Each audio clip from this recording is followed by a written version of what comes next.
नारायण बख्शापुर में हिंदू पंचायत ऐं सिंधी हिंदू सुजाग कमेटी पारां संगरार में मुबैना तौर अगवा थी वियल ॿारड़ी प्रिया कुमारी की बाज़ियाबी लाइ एहतिजाजी रैली कढी वई। उन हवाले से रिपोर्ट करे रहियो आहे शंकर लाल।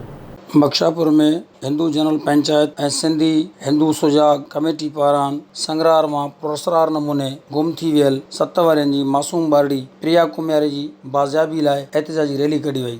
रैली में ॿारड़नि जो पिण वॾो अंग शामिल हुयो, जॾहिं त हिन एहतिजाजी रैली में हिंदू बिरादरी जे माण्हुनि पिण वॾे अंग में शिरकत कई। ॾा मोहरम ते घरां निकितल हुई आशूरा ॾिसण लाइ, जेका हिन वक़्त ताईं गुम आहे।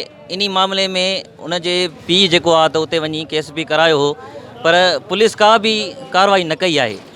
पुलिस बिल्कुल नाकाम बनी चुकी है इन मामले में। असी IG सिंध ऐं सिंध हुकूमत का मुतालबो था क्यों तो जल्द का जल्द इन न्याणी के आज़ाद करायो वने। 18-20 ॾींहं गुज़री विया आहिनि न्याणी खे। 7 साल जी न्याणी आहे, वो काॾे वई? उहा अगवा थी वई आहे या उन जी का डील कई वई आहे, का ख़बर नथी पए। IG सिंध आहे, SSP सखर आहे, एॾो वॾो इदारो आहे, समझ में का ॻाल्हि नथी पई अचे।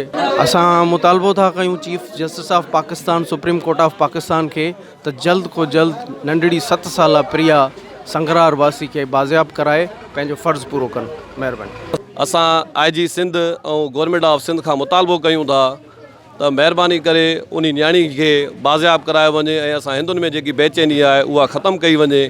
आख़िर केसी ताईं इहो ज़ुल्म हलंदो? असां हिंदुनि सां हक़ कयो वञे, असांजी बेचैनी ख़त्म कई वञे। न्याणी वेचारी जो अञा को ॾस पतो नाहे त हू का ज़मीन गिड़काए वई या आसमान में उडरी वई।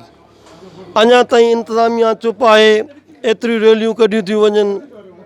इहो ई मुतालबो कयो पियो वञे त महिरबानी करे मासूम न्याणी खे जेको आहे बाज़ियाब करायो वञे।